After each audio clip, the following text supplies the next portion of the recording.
Thank you for coming to this panel, and we're excited to have a couple of very, very interesting guests. And what we're going to talk about it in the context of the conversation that we're having in all these 2 days of conference. You've seen a lot of examples of speaking about technologies and solutions that that pertain to so many sectors. But one of the themes, very fundamental theme, was also explained by the speech by Mayor de Blasio and others, is that how, in the context of national governments that sometimes are either ineffective or are providing less funding for infrastructure, or sometimes, to put it very bluntly, they can be even counterproductive. And like sometimes, for example, restrictions on immigration can create a problem to hire the right people that then produce, new jobs through entrepreneurship. It's proven, for example, that 43% of all new companies are created by immigrants. But also, what's important is that the cities take this destiny in their hands. They create partnerships with other cities, and they try to foster innovation, so that between the two, with the way that you can bring companies that open an office in one country and vice versa, and this produces economic development, but it produces it can produce exclusion. It means that technology can also produce, not just solve a problem and create new problems. Because, for example, if you have a neighborhood where there's change and you have new companies coming in, new people come in with different skills, the cost of living goes up and communities get displaced. So the cost of housing is one of the most important problems that we have in the city and in Barcelona. So on this, I would like to introduce the first Deputy Mayor of Barcelona, Gerardo Pisarello, and Ana Ariño is the Chief Strategy Officer of the Economic Development Corporation of New York City. And so, thanks for coming here. Very welcome to New York, to Gerardo. And so I want to just Gerardo, so I would like to ask you, to both of you, to start with Gerardo, who's our guest from Barcelona. He is a politician, and so is one of the top, actually the number 2 official in the administration of Barcelona. And so he oversees a very big portfolio and has political responsibilities. But I want to know, that's why, can you tell us what the city of Barcelona has been doing in the last few years in the smart city strategy, how this has evolved over time compared to the past, what is new administration bringing to the table? And so give us just an overview of whatever you think is relevant for the conversation. Okay. First of all, I think that it's important to say that I belong to a citizen platform who came into office in 2015, and our current mayor in Barcelona, she led the resistance against home foreclosures. She was a housing activist, and most of us were coming from human rights activism. So we had never been in office before, and it was a very big challenge to govern in a city like Barcelona. So when you get there, one of the things we rapidly get aware of is that Barcelona is a technologically driven city. Barcelona has been hosting the Smart City Expo for almost 8 years, and it has been also hosting the Mobile World Congress for many years. So it's a very important technological hub of Southern Europe. So when he came to office, we find this concept of smart city. And we said, well, what should we do with this smart city concept? What does that mean? Because for us, it was very important to say that a city is only smart if it can bring quality life to all its neighbors. And so that was very important for us. And so we saw that we needed to redefine constantly the idea of smart city, and that the big challenge we had was to foster all the technological environment that we have in Barcelona, which is very strong with small and medium enterprises, with big companies, with good universities, how to foster that, how to promote that, that environment, and at the same time, how to make technology arrive to every corner of the city. Not just that people could enjoy the benefits of the technological revolution, but that our people could create their own technology, so that we could develop some kind of technological sovereignty in a certain way. And that was one of the objectives of our government. And in this sense, I would say that we have not abandoned the idea of smart cities, but we've been trying to redefine it in order to let it clear that the city, as I said, can only be smart if it democratizes technology and if it makes technology arrive to every neighborhood, even to the most vulnerable ones. Thank you. So, Anna, by the way, Anna and I have known and worked together, so I'm pretty happy to be sitting now with her because I was at the Economic Development Corporation for a couple of years, so it's I'm very happy to be standing and sitting with you now. So what is happening instead in New York? You can tell us that. What is the city doing to promote the growth of the ecosystem here, but in a way that is also some sort of, that is inclusionary and not exclusionary? Thank you, and it's fun to be sitting here with you, and it's actually also fun to be sitting here with Gerardo, who's from Barcelona, Spain, which I'm originally from. So let me just spend a minute by way of background explaining what the Economic Development Organization Corporation is, which is an organization for which I'm Chief Strategy Officer, in order to frame what are some of the initiatives that we're doing to address some of the challenges that New York City has today. So the EDC is essentially a self-sustaining not-for-profit that invests in economic growth by essentially using city resources to bring together government, the private sector, and local communities. And we do this in three key ways. We own and operate 66 million square feet of real estate, and we're always investing and upgrading those assets to maximize economic development. We build neighborhood infrastructure to keep communities affordable, and third, we invest in growth sectors to create jobs that pay well. It's an interesting time to be in economic development in New York City because we're seeing unprecedented growth. So unemployment hit 4.2% last March, which is the lowest level on record. We have more Fortune 500 companies in New York City than in any other city in North America. And to put the city's economy in perspective, our gross city product is about $800 billion, which is bigger than some countries like Switzerland. So that all it's great and it's fun, but with all this success comes downsides. And while there is a tech company that's starting up every day in New York City, there's also for every company a low-wage worker that is having a hard time finding their place in the new economy.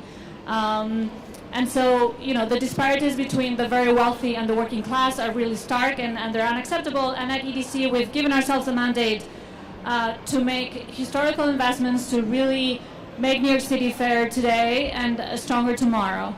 And the most effective way we think of doing this is to really empower New Yorkers with the education and the skills they need to participate in the tech economy and in the new economy, to make sure they're partaking of the growth and also ensuring that we continue growing as a city.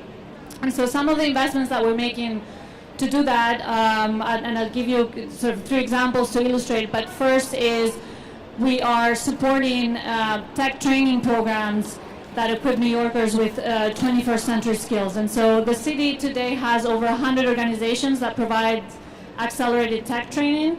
The city supports about 22 programs that teach data science, computational skills, computer science, with a focus on people without advanced degrees.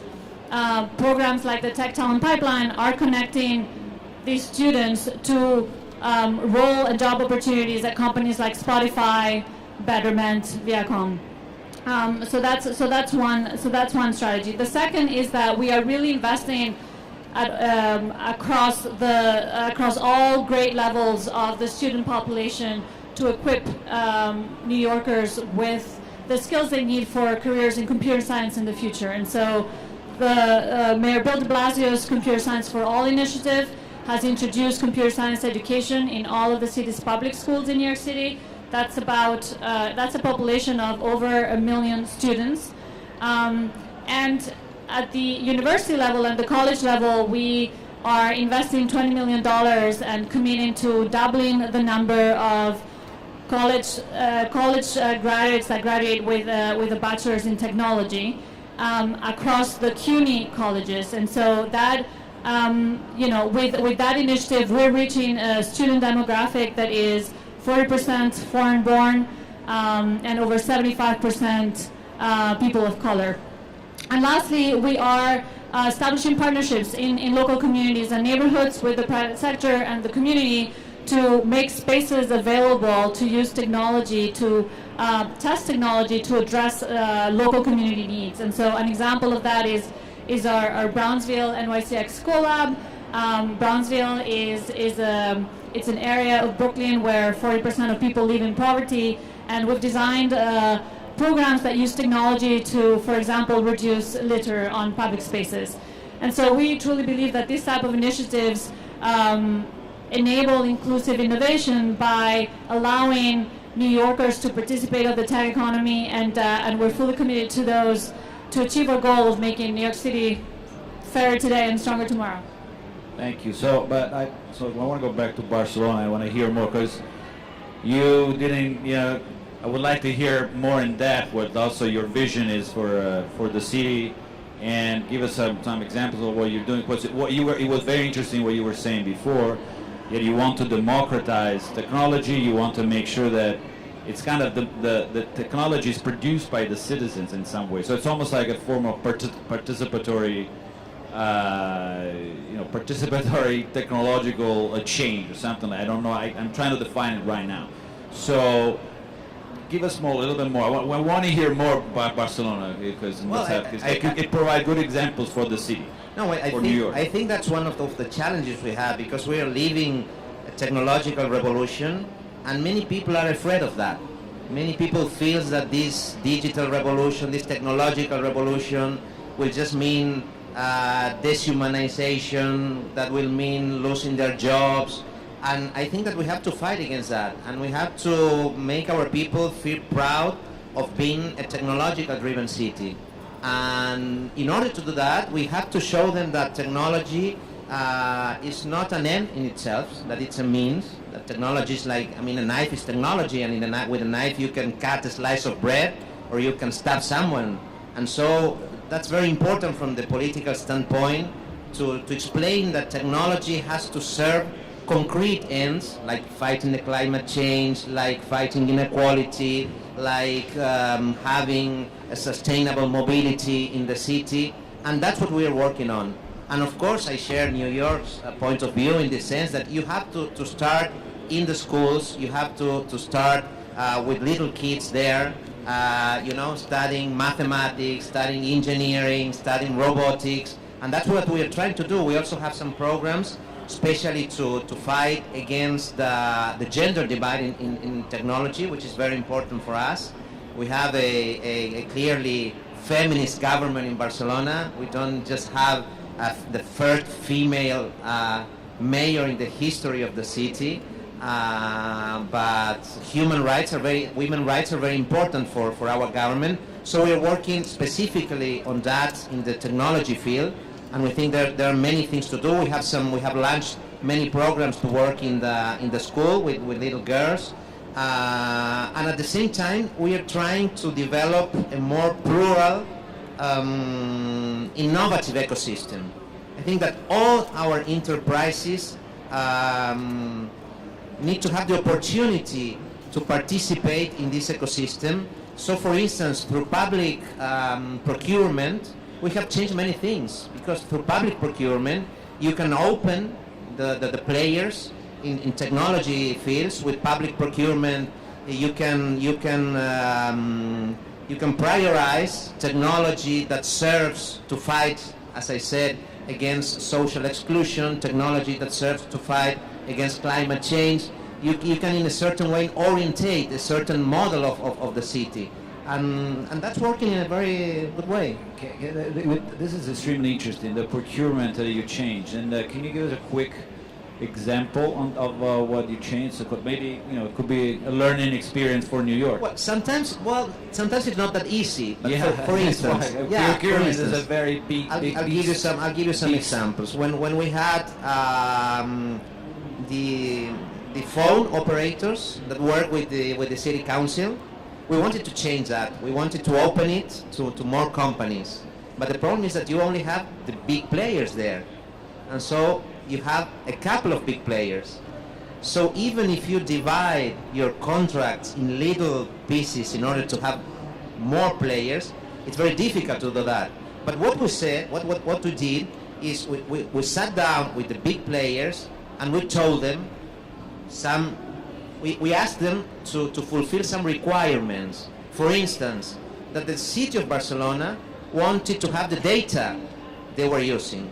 Because if we have data, we can make better public policies. So we wanted to share this data with them, not just to control it as a city, but to open this data to all small and medium enterprises, to universities, to research centers.